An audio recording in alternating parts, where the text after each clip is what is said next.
Why did you follow me home from the party? Or do you only remember when it's convenient? Computers all over the world are about to crash. We'll be two of the richest men on the planet, all right? From remembering the historic sacrifice of the D-Day landings to the harsh tale of what happens when suppressed memories meet early-onset dementia, the movies have a lot for us to ponder this week. To talk us through it all, I'm joined by France 24 film critic Lisa Nesselson. Lisa, hello. Hello. Now, we're starting today with Memory by Mexican director Michel Franco. It stars Jessica Chastain and Peter Sarsgaard. Now, he won the Best Actor prize in Venice for this film for his portrayal of a mild-mannered man who's being robbed of the ability to form or retrieve the type of memories that most of us take for granted. Lisa, tell us more. Well, the title memory is interesting because the term can refer to the ability to recall information, and it can also designate specific pieces of information. The involving irony of the story is that Sarsgaard plays Saul, who would really like to be able to remember stuff, but simply cannot due to creeping dementia. And Chastain plays Sylvia, who would really like to be able to forget certain things that warped her childhood, but can't. Saul is a gentle New Yorker bathed in bafflement. Sylvia is a hard-as-nails New Yorker with 4 locks on her door and a chip on her shoulder. All right, well, let's take a look at the uneasy tone of Memory. Why did you leave? Things were just getting complicated. What do you mean? Why did you and Mom stop talking? When your mother was your age, she was out of control. Not with me. I'm having a really hard time.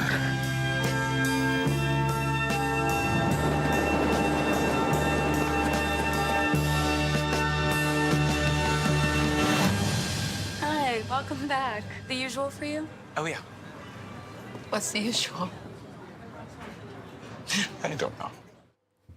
Now, Lisa, this is Franco's 8th film. He seems pretty drawn to characters whose behavior at first, really comes off as rude or thoughtless. Yes, the film starts at an Alcoholics Anonymous gathering where Sylvia is being celebrated for having been sober for 13 years. She's there with her adolescent daughter, whose birth coincided with her decision to get sober and stay that way. She appears to be a very good mother.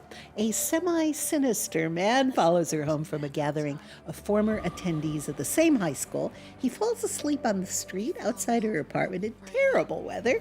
The next morning, he has no idea who he is or how he got there. Sylvia figures it out and calls Saul's brother to come and get him. She thinks that Saul did something terrible to her when she was 12 years old. He doesn't recall one way or the other.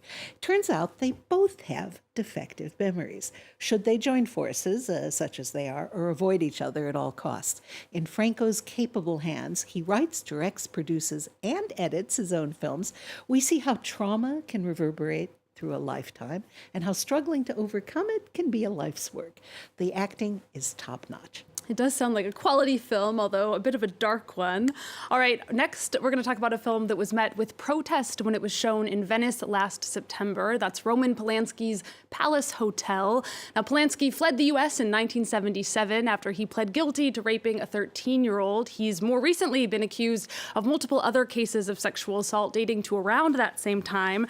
Now, Lisa, this film was evaluated as worthless by the International Press Corps. There was a small French distributor that picked it up so viewers could decide for themselves, but then French critics also eviscerated it. It's only visible at one cinema here in Paris. That's the tiny Studio Galland, which is near Notre Dame, and that's where you went to see it. It is. I hope I don't get hit by a bolt of lightning here in the studio for saying this, but while it's not a good movie, it's certainly not anywhere near as bad as it's been made out to be. I'm told there was stunned, stoic silence at its Venice press screening, after which journalists rushed out to top each other with nasty reactions. So I expected to be irritated, maybe even bored. I couldn't have been more surprised when the audience I saw it with laughed, and so did I. It's a satirical comedy that is proudly over the top. Some of Polanski's films are masterfully subtle, such as Chinatown or The Pianist. This one is not, but it never intended to be. All right, then let's take a look at Palace Hotel, about some filthy rich guests at a luxury hotel in Switzerland. He's always had a problem doing his business in the snow since he was a baby. Come on. Shit. We don't have all day. At 8 o'clock, a lot of very important people will dine at our table. He's a big star. Oh, he's done hundreds of movies. Sex Odyssey, Sperminator. Whoa! That bottles of champagne will gush from their noses and ears.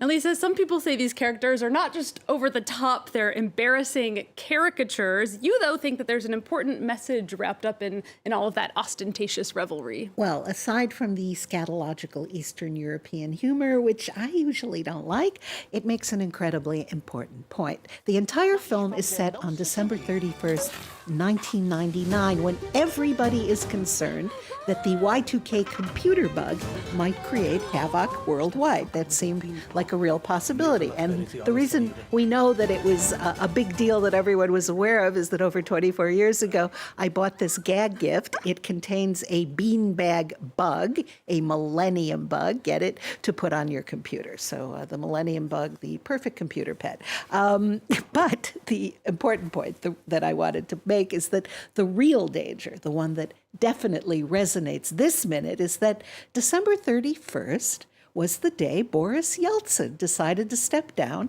naming one Vladimir Putin to take his place. Polanski shows us insanely wealthy Russians on vacation in the hotel, watching Yeltsin's real speech and Putin's real speech on TV. A young Putin explains that he'll be ushering in a new era of freedom in Russia. The Y2K bug damage turned out to be minimal, but the damage Putin has done is far-reaching and ongoing with no end in sight. Polanski has the perspective to suggest that history matters, and we often worry about the wrong things. It's true that the Y2K bug did overshadow Putin. I am dying to open up that can, although I know you don't want to after 24 years now. All right, Lisa, we're going to stay with some history, though, because this week marks 80 years since the Allied landings in Normandy turned the tide of World War II.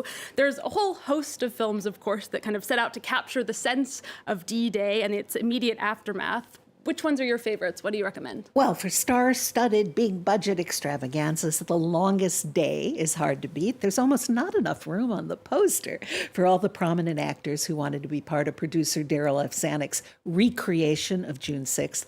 It holds up. The film I imagine our viewers are most likely to have seen, and that is being re-released in France Restored, is Steven Spielberg's Saving Private Ryan, about trying to retrieve the last son of an American family whose 3 brothers have all been killed in combat. What stunned audiences in 1998 was that Spielberg, in a move that was unusual for a Hollywood studio film, showed us just how violent and horrible the landing was.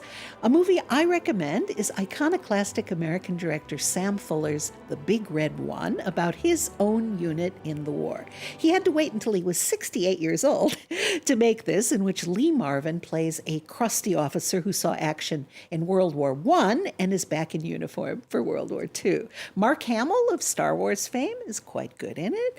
There is nothing grandiose about Fuller's approach. He shows us real people in real seeming situations, which he was there for. And it does feel like very real history here in France and even in Paris. Every year, the city puts fresh flowers at the many plaques that honor the people who died during the liberation in August of 1944. I love that showing of remembrance and respect for people who made it through the war but died defending the city. If you'll be in Paris before September 22nd, there's a very fine free exhibit at the Museum of the Liberation devoted to the making of Is Paris Burning by René Clément. It has an astonishing international cast. Jean-Paul Belmondo and Alain Delon, Orson Welles and Kirk Douglas, and Gerta Frobe, famous for playing Goldfinger opposite James Bond, all speaking their own languages instead of doing the Hollywood thing of implying that the whole world always speaks English at all times. We know that the Nazis did not completely lay waste to the French capital, although they had orders to, but the people in this movie don't know that. The production design is admirable, and the message is one of duty and sacrifice, back when those terms could still float above complete cynicism. And of course, all throughout the German occupation, members of the French resistance were risking their lives to ensure victory. Director Jean-Pierre Melville's classic Army of Shadows tells their story, and it's just been restored. You know, there are movies centered on historical reality where the characters are faced with situations so complex or so dangerous, or both, that we can't help but ask ourselves, what would I do under those circumstances? Army of Shadows is an unforgettable portrait of individual human dilemmas versus the greater good. The premise is riveting, the acting is superb. Lino Ventura, Simone Signoret, Vincent Cassel's father, Jean-Pierre Cassel. It was made in 1969, but it really feels as if it's happening during World War II, complete with torture and executions. It's a portrait of sacrifice, of soldiers who don't wear uniforms but mostly deserve medals. It's a truly great film. All right, well, we will leave everyone with a look at that one dedicated cell of the French Resistance. Lisa, thank you so much. So many good ideas of brushing up on our history and our film history at the same time. Thanks so much to all of you for watching. For more culture, you can always head to the Arts 24 page of our website. And there's news coming up on France 24 right after this. Vedette ce péon. S'ils vous prennent, vous serez bien obligé de vous remplacer.